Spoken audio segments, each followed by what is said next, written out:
किस लिए गए थे? अरे टहलने गए थे भाई। इतनी रात को कौन टहलने जाता है? यार हमको ये बताओ पहले, तुम लोग यहाँ कुछ नियम कायदा कुछ है कि नहीं है? गुस्सा काहे हो रहा है, क्या हो गया है? तो हम लोग को उठा के जाना चाहिए कि नहीं उठा के जाना चाहिए?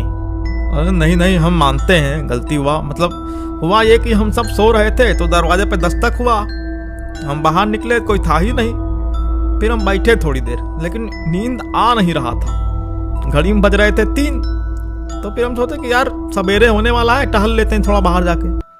1 मिनट, बिट्टू भैया तो जब आए थे तब कुछ और पहने हुए थे, अभी कुछ और पहने हुए हैं।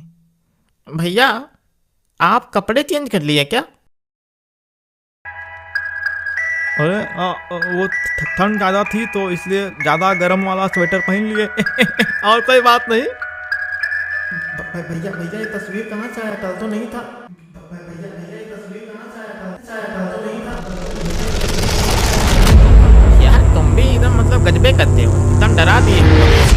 चलो सो जाओ, सब सुबह बात करते हैं, बहुत हो गया रात, अब कुछ काम दिमाग खराब नहीं करना है।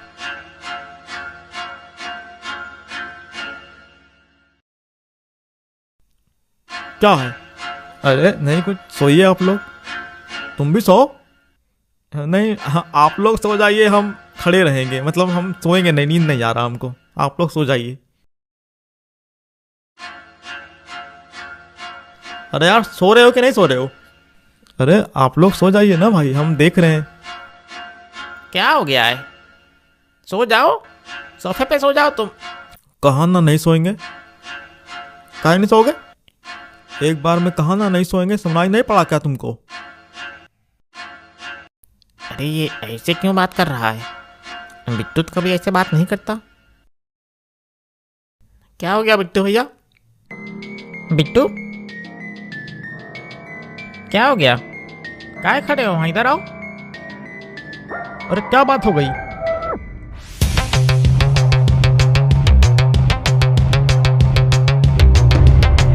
क्या? अरे क्या हो गया? उठ काहे के लिए गए? आराम करो। नौ यही नाम है ना? आओ इधर आओ। क्या हो गया, हमको समझ में नहीं आ रहा है।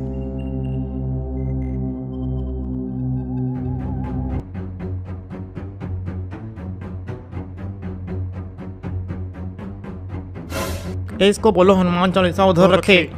हनुमान चालीसा? हनुमान चालीसा? हनुमान चालीसा की पुस्तक कहाँ लेके आए हो? अरे आओ आओ बैठो ना। क्या हो गया? बैठो, दूर कहाँ जा रहे हो? उधर रखो यार बिट्टू भैया, उधर रखो। अरे देखो कैसे छटपटा रहा, एकदम जल बिन मछली। क्या हो गया?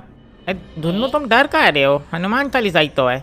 अरे हनुमान चालीसा की पुस्तक देख के ही तो डर गया है। हाँ काहे के लिए? अरे क्योंकि ये धुन्नु है ही नहीं, धुन्नु से हम फोन पे बात करके आ रहे हैं। हैं? ये धुन्नु नहीं है? तो ये कौन है? ये तो है धुन्नु, एकदम सामने खड़ा। अरे नहीं भाई साहब, धुन्नु से हमारा बात हुआ, वो अपना घरे में है। ये हमारे सामने कोई और है, धुन्नु को भेज लिए हुए। धुन्नु स्टेशन पहुंचा लेकिन ट्रेन ही नहीं आई थी उसकी। हैं? क्या मतलब तुम धुन्नु नहीं हो? अरे नहीं हम ही हैं धुन्नु भैया। पता नहीं कैसा अजीबोगरीब बात कर रहे हैं ये बिट्टू। ऐसी बात है तो फिर ये लो, छू के दिखाओ इसको। हैं? ए नहीं नहीं मतलब हम छू सकते हैं पर ऐसी कोई बात नहीं है। मेरी बात मानिए, ये धुन्नु नहीं है। हनुमान चालीसा दे रहे तो ले लो ना, क्या हो गया? लियो। अरे पता नहीं क्या कह रहे हैं बिट्टू भैया, इनको कुछ हो गया लगता है। हम जल्दी इनको रूम से बाहर निकालो। हनुमान चालीसा पकड़ ले, हम चले जाएंगे बाहर। अरे यार क्या तुम पागल वागल हो गए हो क्या? जब से आए हो पता नहीं कहाँ से घूम के, तब से अजीब अजीब बात करे जा रहे हो। ना खुद सो रहे हो ना हम लोग को सोने दे रहे हो। हाँ सही कह रहे हैं आप, पगला गए हैं ये, इनको बाहर निकालो जल्दी करो। अरे अगर हमको कुछ हो गया तो ये हनुमान चालीसा से कहाँ डर रहा है भाई? हाँ धुन्नु हनुमान चालीसा से क्यों डर रहे हो? पकड़ लो ना, छू लो, क्या हो गया? नहीं डर कहाँ रहे हैं, उधर रखिए। डर कहाँ रहे हैं? अरे तो छू के दिखाओ। दूर रखो। छू रहे हैं ना, छू रहे हैं, दूर रखो, छू रहे हैं। अरे बा, अरे मम्मी नहीं। गया। कहाँ गया? अरे यार ये क्या हो रहा है यहाँ पे? कौन था ये? और तुमको कैसे चला पता कि ये धुन्नू नहीं है? हमको ही पता नहीं चलता अगर हम बाहर नहीं निकलते। रात में जब सब लोग सो गए थे तब दरवाजे पे दस्तक हुई थी।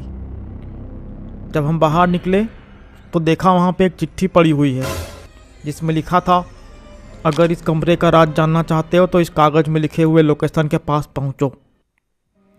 तो हम निकल गए, दरवाज़ा सटाया।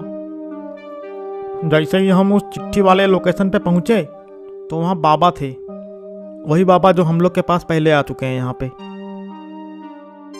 और बाबा ने फिर मुझे इस घर का सारा इतिहास बताया।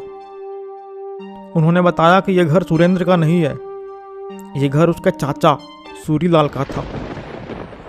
सूरीलाल अपने परिवार के साथ यहाँ पे रहता था, लेकिन सुरेंद्र को सूरीलाल के धन दौलत और प्रॉपर्टी चाहिए थी, इसलिए उसने सूरीलाल के परिवार वालों की हत्या करा दी और किसी को कानो कान खबर नहीं होने दिया और यहाँ आकर चुपचाप रहने लगा। लेकिन यहाँ रहे हुए उसे कुछ दिन ही हुई थी कि सुरेंद्र के साथ अलौकिक घटनाएं घटनी शुरू हो गई थी। सुरेंद्र ने तांत्रिक और पुजारी को बुलाया पर किसी से कुछ नहीं हुआ। अंत में सुरेंद्र ने सूरीलाल और उसके परिवार वालों के आत्मा को बुलाकर उनके साथ एक सौदा किया, रूह का सौदा। रूह का सौदा मतलब सुरेंद्र सूरीलाल को 11 लोगों की रूह देगा, जिससे सूरीलाल उन रूहों का मसीहा बनेगा और उनको अपने काबू में रखेगा ताकि उसे और अधिक शक्ति मिले। सुरेंद्र ने 8 लोगों को पहले ही फंसाकर मार डाला था यहाँ आने से पहले। अब बचे थे सिर्फ 3। मतलब वो 3 हम थे? हाँ।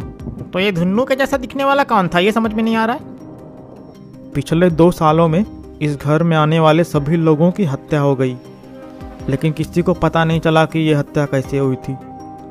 ये बात सभी जगह फैल चुकी और यहाँ के जो लोकल लोग हैं वो मतलब इस घर को शापित मानते थे, जिससे अब कोई भी यहाँ आना नहीं चाहता था।